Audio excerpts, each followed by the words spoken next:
Hello, everyone. Welcome to the Queers of Time podcast. I'm Matt. I'm James. I'm Kenny. And I'm Kat. And this is a podcast to talk about all the gay stuff in the Wheel of Time. Because we're gay and we like the Wheel of Time.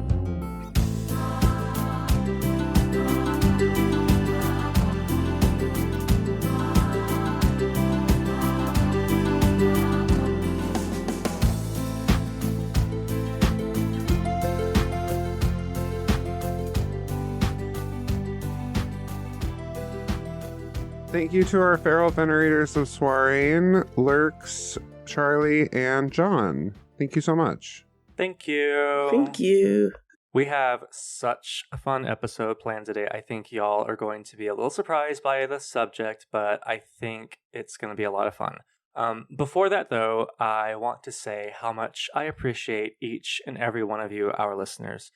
Whether this is your first episode or whether you've been with us from the start, each and every one of you is loved. The world is a better place just because you listening, are in it.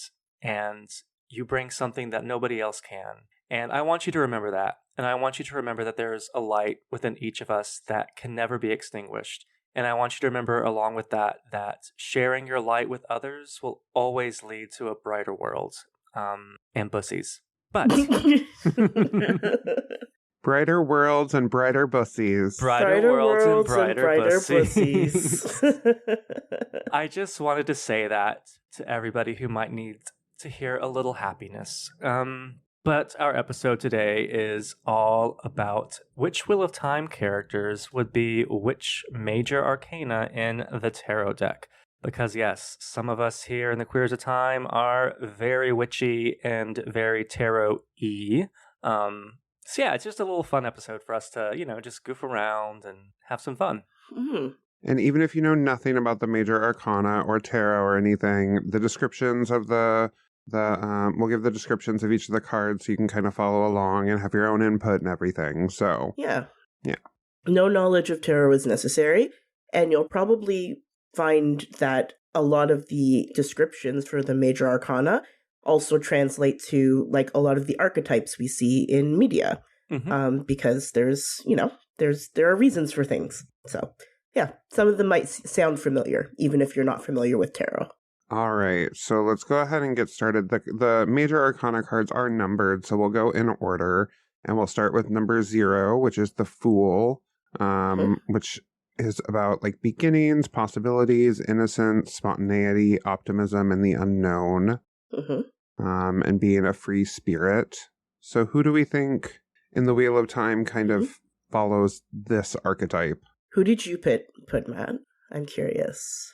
So for me, the Upright Fool, and so just a little side note, the cards have different meanings when they're flipped upside down, and we might not cover the reversed for all of it, because like with some cards, the difference isn't that big. But for some, I would like to talk about that. But so for me, the Fool upright represents opportunity for change. It represents new beginnings. And the Upright Fool is someone who embraces that and takes their first step into the unknown. And into the unknown. This might be a little bit of a cop-out, but the Upright Fool for me is Rand al'Thor, Matrim Koth, and Perrin, Ibarra, Egwene Alvear, and Nynaeve Almira at the beginning of the Eye of the World. Because they're on the precipice of something new, and despite the horrific way in which their journey is forced to start, they each embrace it in their own way. And at this point in the journey, they are empty and waiting to be filled. He couldn't even get through it.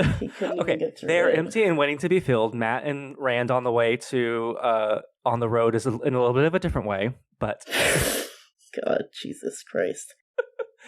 Jesus, take the wheel. Take so that's my answer for drive me off this cliff I'm going towards.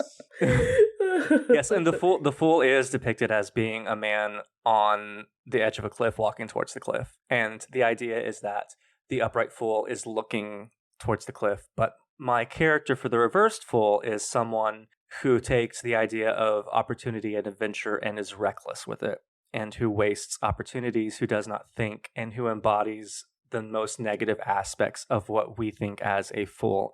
And for that, I've got to pick Gowan. Oh, see, I would say Matt. Matt was my pick for like just on a whole. Matt was my pick. Mm-hmm. But I like the idea of the 5 of them collectively, because that I think that also works. I think they all have kind of that energy at the very beginning, you know? Yeah. The illustration doesn't change based on its orientation, so I feel like we should just pick one. Yeah. But I would say Gawain is a good answer for this. Gawain is a good answer, yeah. He's innocent, he's stupid, he's reckless, he's risk-taking. Yeah. Yeah, Gawain is a good answer. Yeah, I like Gawain. Gawain is the fool. Yeah. Said everyone ever. Said everyone ever. Wheel of Time. So next we have the Magician, who is number 1, who represents like initiation, power, resourcefulness, action, inspiration, manifestation. I don't know. I had Rand for this one. You had Rand for this one. I had Maureen for this one. And I'm going under the impression that we can't repeat. Yes, me too. Okay. Me too. Except for my upright fool. Yes, which will be repeated 5 times. Yes. Yeah, so the Magician is essentially a workhorse. It is a person who utilizes the tools of their trade, whether it be craftsmanship or art or something like that. And it's someone who has the drive to... The Magician is basically the tarot equivalent of #manifesting. I was going to say, it's manifestation. It's alchemy. Like, it's alchemical. Is very much the energy behind this one. It's creating the ability to create something from nothing. That's very much the Magician's energy. Yeah. So the person who I chose for that is someone who took only a prophecy and turned it into her life's work, and that would be Moraine. Okay, because I have Maureen for something else, so that's why I didn't choose it. That's okay. That's fine. Because this is the thing, like I'm going to get on my little platform for a second and just have a little spiel about tarot. This is the thing about tarot. It is what you make of it. There's no like if doing tarot, you're not predicting the future. If someone is saying that they're going to predict your future, they're lying to you and they're scamming you.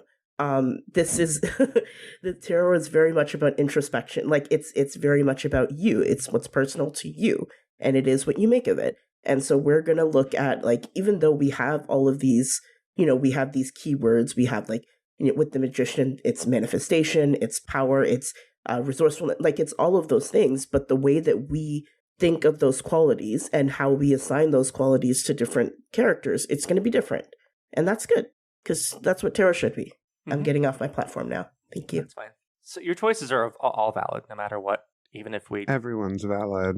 Everyone's valid. Next we have 2, the High Priestess, which is intuition, stillness, the subconscious, the inner voice, the divine feminine. This is where I had Maureen. See, that works too. That does work, yeah. I think that works too. I actually don't have anyone for the High Priestess, so I am very open to options. I couldn't think of anyone who like really clicked for me for that. Yeah, so the High Priestess is often associated with the divine feminine, so that could be several different people. She is the... So from a tarot website, the Magician is the tangible world and the conscious mind. The High Priestess is the subconscious mind and the holder of sacred knowledge and hidden mysteries. So this one is difficult because there are so many Aes Sedai who could fit it. That's the thing. That was my struggle too. Yeah. And I don't know exactly who I want to pick. Any of the women in the series, like any of the protagonist women in the series, honestly could go for it. I'm gonna be a little spicy. Oh. Because I have picked one. Uh-huh. Because sacred knowledge and hidden mysteries don't necessarily have to be good. They can be evil as well. So I'm gonna pick Landfear. Ooh, see, I do have Landfear. I have Landfear somewhere else though. That's good though. I kind of like that. Is it the moon? All right. You know what? You don't know everything, Matt. It's... It was the moon, wasn't it? Oh See, I was thinking early on in my process, I was thinking the magician could be Moraine, but then I liked Rand for it. But when I was thinking it could be Moraine, I was thinking the high priestess could just be the Amerlin. This is a good one. That's good. Whoever the Amerlin, the real Amerlin, not the false one. Whoever the real Amerlin is. That's good. So I'm just thinking, this just kind of popped into my head. And I'm trying to remember her name, so I'm scrolling on the wiki. Elida. Not Elida. The Amerlin when that had the viewing about Rand. What's her name? It starts with a G, right? That's Katara. She was Keeper of the Chronicles. Yes, Keeper of the That's right. The guitar lady. I feel like that would kind of fit with High Priestess. Kitara Moroso. Yes. Yeah. I think that would I think she would fit for High Priestess. Especially if we're thinking in a context of like Wheel of Time. She is like the start of everything in a lot of ways. Okay. I like that. Yeah. Okay. Yeah. So we have Kitara Moroso, Landfear, and then the Amerlin seat or Moraine. Or Moraine. Yeah. I feel like lots of people. Those all work. Next, we have the Empress, who represents femininity, fertility, abundance, compassion, nurturing, and nature. What do we think for this one? I have my thoughts. Okay. I put Nynaeve for this one. Okay, I disagree completely. Interesting. Okay. I put Nynaeve for this one. I think because it like particularly the nurturing aspect. Like I know Nynaeve is a very strong personality. And I think that in a lot of ways that might seem like it runs up against the idea of the Empress. But I think the idea, like, I don't think you necessarily have to remove those two things. I think they can kind of go hand in hand. Because Nynaeve at her core is someone who is extraordinarily caring. Sometimes to the point of, like, sometimes where she shouldn't be.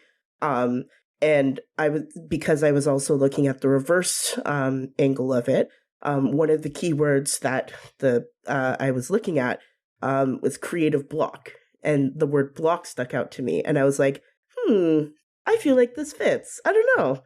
I think it just fits, and she becomes a queen. So that's true. Who did you have? See, I stuck really big into the femininity and, like, fertility aspects of it, and I was like, well, no one's more fertile than Elaine. That's fair. And she's literally, a monarch, so. Yeah. Also works, yeah. I also picked Nynaeve. Because it's not just about, like, the femininity and the nurturing. It is, as the Tarot resource says, the Empress is the embodiment of the Earth Mother. So it's not just like, it's not domestic nurturing necessarily. It can be, but it's also a nurturing of the world and of the feminine divine energy. And what does Nynaeve do? Spoilers, at the end of Winter's Heart. I mean, she channels all of the feminine divine, as we would call it in that world, after overcoming a block. And again, I would say, like, the reversed Empress is about being unable to connect with that energy and that creative flow and that nurturing. And it's associated with, like, this coldness and this inability to care for others, which blocks you in other ways. So that's why I picked Nynaeve for that. Okay. I want to go back because I realized, like, halfway through, or not halfway through, because we're only like a quarter of the way through, that we should probably have a list going just so we can post it in our Discord. So who did we choose for the Fool? We had Gawain. I have a list on my end. Okay. Gawain. Amonsfield 5. Amonsfield 5. And then I had Matt Coffin. Matt. And then, did we have anyone else? I don't think so. I had someone else, but Who I did can't you remember. have? I can't remember now. No, you said Gawain. Did I say? I thought Gowan. Yeah, I'm pretty sure you said Gawain. Okay. I think you said Gawain. Yeah. The Magician, we had Rand, Moraine. and Moraine. And Moraine. Yeah.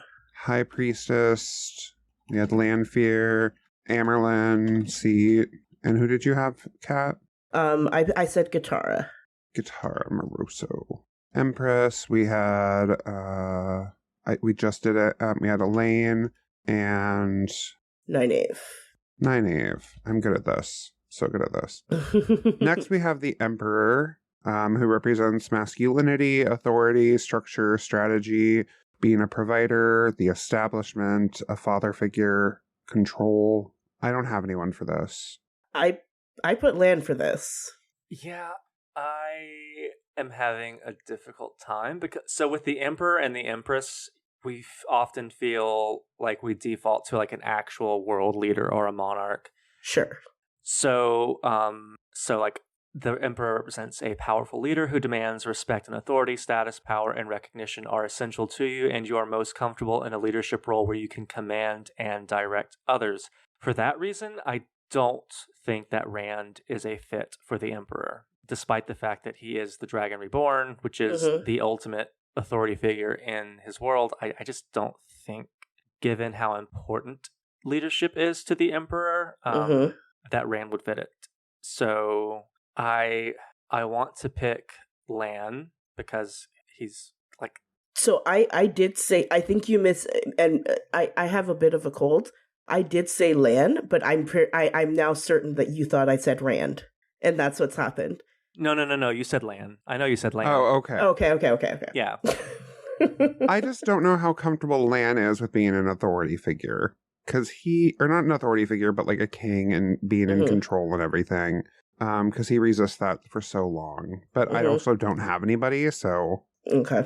I think it's not even so much that like because like if we're gonna go to let's go to another fantasy series for a second. I would also put Aragorn as like I would put him as the Emperor, and he is someone who like famously runs from the throne. He wants nothing to do with it, but I would still put him as the Emperor because I think the role that he plays in the story, it's not so much about like that he is to be king or should be king. And the same with Lan, he's the king without a kingdom. It's not so much that he doesn't want it. The role that he plays, especially in relation to the 5 of the kids, young people, it's very much that, especially in the beginning of the series.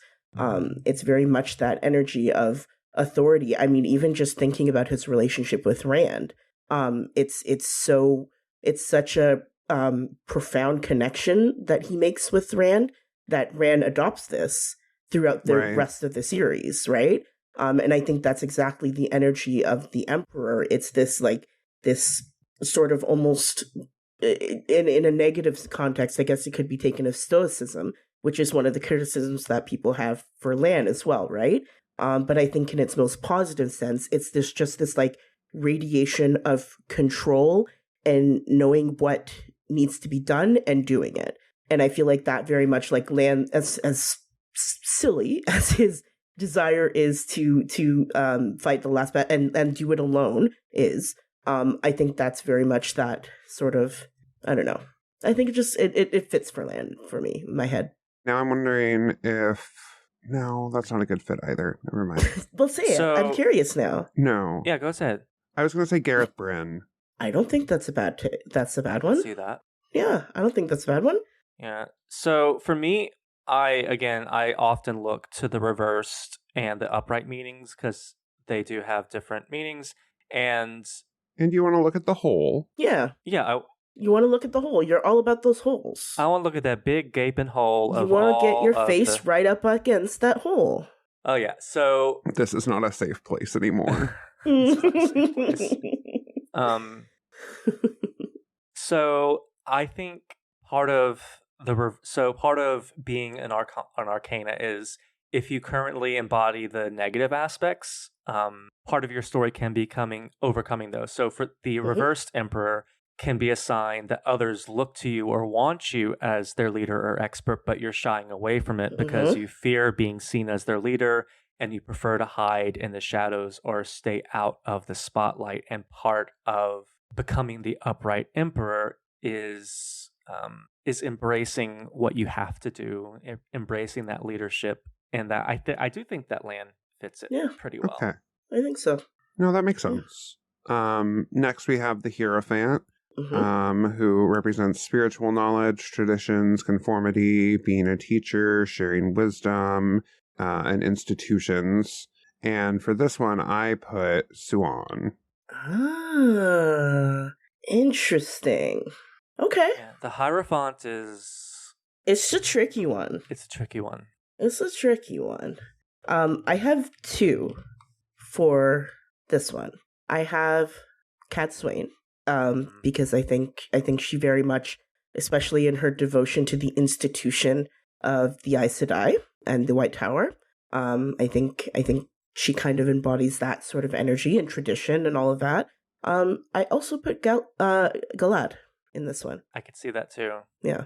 I put Galad for this one too. Galad is a really good one. Not that Gad Swain isn't. I just think Gad Swain. Gad Swain. Yeah, I made them a ship. Mm-hmm. There we have it. Gad Swain. New ship. Oh.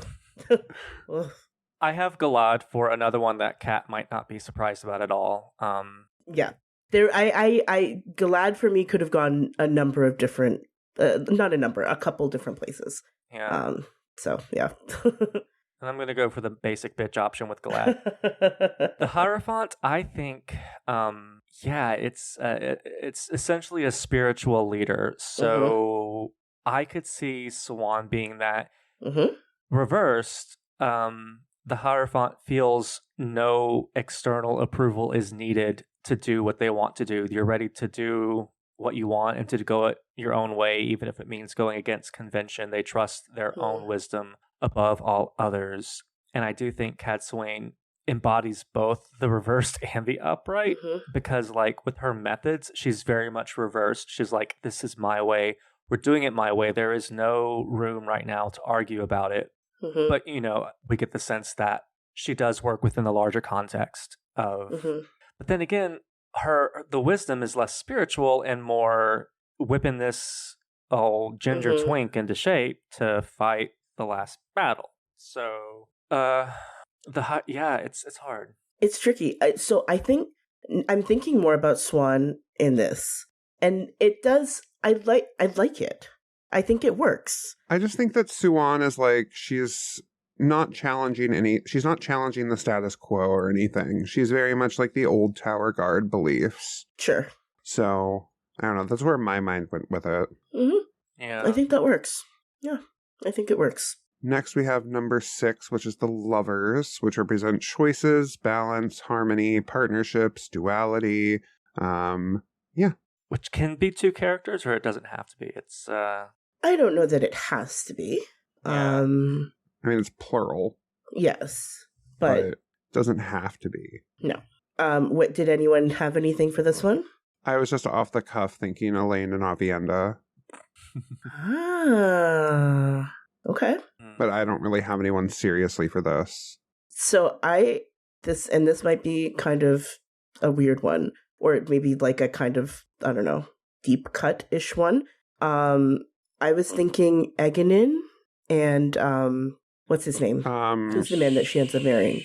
The leader, the ship man, Bail Doman. the spring, but Bail Doman. Bail Doman.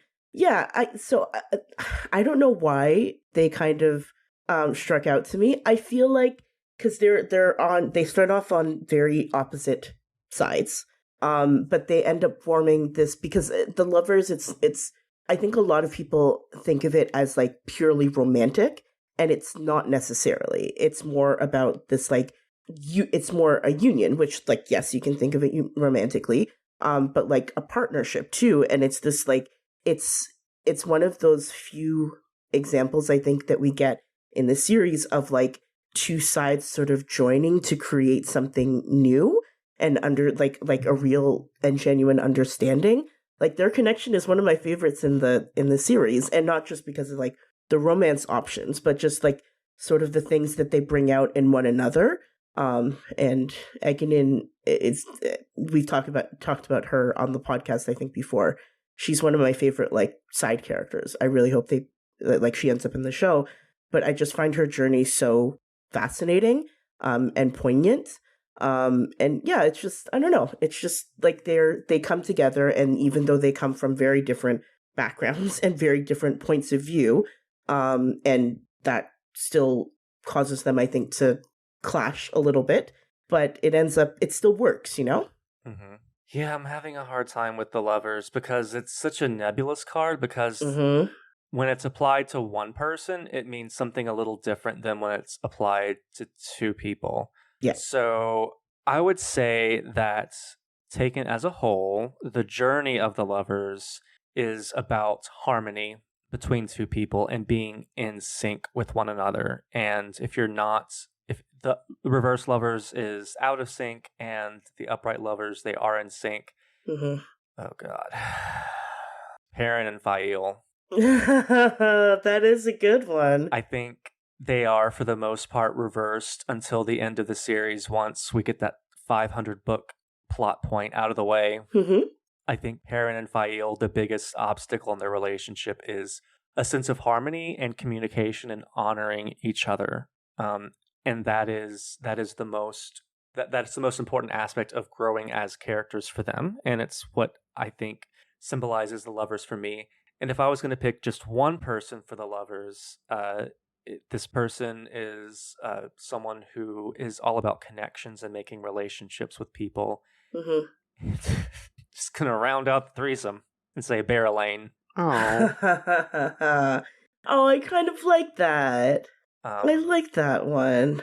Because she gets a lot of hate, and I don't like her at a lot of times, but her life's purpose is to save her people through honesty, communication, and meaningful relationships. However she can get them. And her pussy. And her pussy. And her Miss Puss. Miss Puss gonna do some work for all of her people. Pussy for man. Pussy for all mankind. All right, so we had Elaine and Avienda, Ikenin and Baeldomen, and then Perrin and Fael, and also Barrelane. Next, we have the Chariot, which is about momentum, direction, inner trust, determination, action, and instincts. I don't know. I have a couple of ideas for this one, but I want someone else to go first. So I put Egwene for this one. I think Egwene, a lot of Egwene's journey is literally about moving the plot forward. And that for me is what the Chariot represents. It is forward motion. It is going full steam ahead with what your grand plan is, whatever that may be. And that for me is very much Egwene's energy. It is moving forward even if other people don't agree with her, even if there are obstacles in her way, it is still charging forward. Especially like we've been reading through The Gathering Storm, and it's like she is locked in. She is locked in on that final destination, whatever it is. She doesn't know what it is, but she is moving towards it. And so I put Egwene for the Chariot. I am torn on this. Chariot is a card of willpower, determination, strength. You discovered how to make decisions in alignment with your values, and now you're taking action on those decisions. It's a sign of encouragement. It is, you have set your objectives and are channeling your inner power with a fierce dedication to bring them to fruition. When you apply discipline, commitment, and willpower to achieve your goals, you will succeed. At first, I was thinking Gareth Bryn because of the very straightforward interpretation of accomplishing goals and moving the world. Reading that paragraph aloud, I call to mind Pavara and the Black Aja hunters in general. They have willpower, they have determination, they have strength. They have discovered through introspection how to hunt and root out the Black Aja, and they are like tunnel vision focused on that, and they bring it about. They get the job done. So yeah, I'm gonna say Pavara and other Black Aja hunters. I like that one. See, I was thinking Cadsuane for this one because it's very good, very very self-disciplined, which is a reversed aspect. And yeah, I don't know. I just thought she's very determined, very like, let's get going, let's do it. It might not be the right way, but we're doing it. Right. Yeah. Yeah, that works. I like that one too. Yeah. Who do we have next? We have Strength next, which is about bravery, leadership, integrity, compassion, internal collaboration, influence, and courage. Did I say courage twice? No, I didn't. I didn't have anyone for this because there's a lot of good contenders. I think there are a lot of people that could fit into this one. Who did you have, Matt? So, just for our viewers or listeners' reference, the part of my choice is the physical depiction of the card, and it is a woman with her hand in a lion's mouth, prying the lion's hand open, and it represents a woman who has, or just a person, it doesn't have to be a woman, who has tamed a wild animal with calm, loving energy and raw power. The lion symbolizes raw passions and desires, and in taming her, the woman shows the animal instinct and raw passion can be expressed in positive ways. When inner strength and resilience are applied, she channels her inner strength to subdue and control the lion. She channels? Wow. She channels. Channels. So to me, there's only one character. Well, there can be many, but the biggest character is Egwene. I think Egwene embodies everything about strength, and Elida is the lion. Unfettered passion, base instincts, and the way that Egwene works subterfuge and the way she leads through positive leadership and strength just show all the aspects of the card that I think are required for that one. So, yeah. Okay, that works. See, reading your description, I hadn't put Nynaeve anywhere, so I'm going to say Nynaeve for this one. Also good. Nynaeve is also a good choice. Yeah, I think Nynaeve fits too. I actually did not have a woman here. I have Loyal here. Oh, I have Loyal here. Because I feel like he's such like, there's such a steadfastness to him, and there's a gentle strength to him too. And he's sort of this like constant presence in so many of the Emmonsfield Five's lives up until the last battle, and I'm sure onwards too. But he's just this quiet sort of, I think, strength of calm and steadfastness and strength. And like strength. So this card always. I remember when I first started studying tarot, this strength always kind of tripped me up, because I always thought of it as like this, like in a very literal sense, like, oh, it's a strong person. It's someone who's very like determined and short, like almost like not aggressive, but like a larger presence kind of. And I don't know. I think there's a quietness to this card. Like there's a quiet confidence, I think, to this card that works really well with Loyal as a character. Yeah, I agree. That's a good one too. I mean, I'm sticking with Egwene is good. Egwene, but Loyal's a fantastic choice. Yeah. Next we have number 9, The Hermit, which is about solitude, introspection, inner wisdom, contemplation, and learning and being alone. I put Varen for this one because... Oh, that's a good one. I didn't have anyone for that one. That's a good one. I put Varen because she's often working alone. She is doing her own thing. She's very introspective, very contemplating, and she is very wise, in my opinion. So that's a good one. Yeah, I think I'm going to go with Varen as well, because the Hermit is a card that turns away from the mundanity and everyday consumerism in the material world, and Varen is very much not on this plane of existence. She has a very driven person. She has a goal that is very specific. But the way she goes about it, I think, is emblematic of the Hermit, which is gathering knowledge and essentially going her own way, taking a very lonely path. Sorry, go ahead. That's fine. Taking a very lonely path for the betterment of the whole world. Mm-hmm. Yeah, that's a good point. Like she's one of the few characters where like her true goals and intentions are not known by anyone until literally the very end of her life. And that's impressive. That's impressive as hell. Like you go back and forth like as you're reading the series, like is she one of the good guys? No, she has to be one of the bad guys.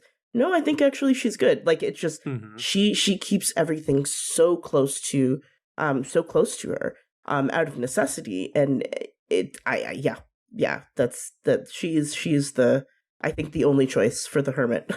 She's a much better triple agent than Snape. I'll just say that. Yes. Turf Lady only wishes she could write a triple agent as well as Robert Jordan did. Cool. Yay. Next we have the Wheel of Fortune, which is about inevitable change, life cycles, luck, karma, destiny, a turning point. This one is one of the ones that's not depicted as a person. Often. It's a wheel. It's a wheel. And you know what? I'm going to keep it as a wheel. It's the wheel. It's the wheel. Okay, cool. I'm glad we just, that one's kind of a gimme. Yeah. I probably want to explain a bit more. No. We'll just go. No, I'm kidding. Go ahead. No, it's the Wheel of Fortune or the Wheel of Time reminds us that the wheel's always turning and life is in a constant state of change. If you're going through a difficult time, it will get better from here on. Good luck and good fortune always make their turn in time. And if things are going well, life may return to something normal. And the cycle shows that it's important to cherish the beautiful moments in your life. Make the most of them when you have them, because they could be gone. But always know that they will come back, which is honestly kind of what I need right now. Yep. All right. So next, and I think we'll end this episode with this one. It's halfway through. Yeah, I think so. We are at number 11, Justice, which represents clarity, truth, accountability, retribution, fairness, cause and effect, and law. I don't have anyone for Justice. I think I know who Matt has for Justice. Because this was also, I went back and forth so much with this. I have to pick the one and the only. Justice is, there is an emphasis on truth and the law. If somebody believes in one thing and then they find facts that contradict everything they've ever known and they change accordingly in a way that brings about justice, no matter how hard it is for them, it's got to be Galad. Is that what you were guessing I was going to go with? Oh yes. Yeah, the basic bitch. I almost put him in Justice, and then I switched it. Yeah. Because Justice Reverse means that on the inside you know you're doing something that's not right, and you can either hope no one finds out, or you can own up to it and try to resolve the situation. And inversed justice people often have huge inner critics that overanalyze whether they're doing the right thing. But at its core, justice is about the search for truth. It's not as clear cut as you think, and the person who is justice driven might have to dip into murky waters and explore what the truth means to them. But fairness and goodness and justice are essentially like that is what Galad is. So there is no other choice for me but Galad Damosred. Yeah, I actually didn't have anyone else for Justice, because he was the only one that fit Justice for me as well. But it's just that he ended up fitting. I liked him for the Hierophant better. But Justice. I agree. I can't think of anyone else that would sort of fall into that category. But I'm very open to options. There's probably some people, like probably some of the Forsaken could fall into like reversed justice. Yeah, probably. Elida, I think, could fall into reverse justice. Yeah, I think Elida's a good reverse justice card or character. Because I think deep down she knows that she's just the worst. Well, she's driven, like, she's driven by, like, she needs people to know that she's right. she has this desperate need to be right. And just that's I think kind of what drives her.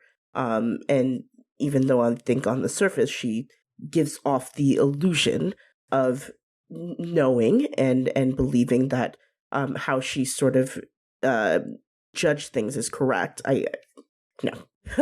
No. I think she at her core, she's riddled with self-doubt and I think a little bit of self-loathing as actually too, which is unfortunate. Yeah. But that's 11 cards down. Yep. Mm-hmm. And we got some more cards to go. Yeah. For the next episode. That's right. We get to do 2 episodes of this. This is exciting. It's fun. Yeah, there's 10 left, not 11. Oh, 10. We're more than halfway through. Yeah. Same thing. Same difference. What are numbers? Yes. 10 is the same as 11. Nothing means anything. No one here's a numbers gay. The numbers gay is not here today. So. That's true. The numbers gay is not here today. That can be the title of the episode. The numbers gay is not here today. All right. Well, thank you so much for listening to this episode of Queers of Time. You can find us on Discord, on Twitter, but we're more on Blue Sky and Tumblr now. But yeah, our Discord is where we'll have discussions about this episode because we have a whole tarot channel and everything. Mm-hmm. If you also want to support us, if you can, on Patreon, that would be awesome. Any amount of support really means a lot, and we'll send you a sticker just for supporting us. So thank you so much. Thank you. Bye. Bye. Thank you all for listening. This was Queers of Time, a Wheel of Time podcast. The music is Dance of the Witches by Julius H.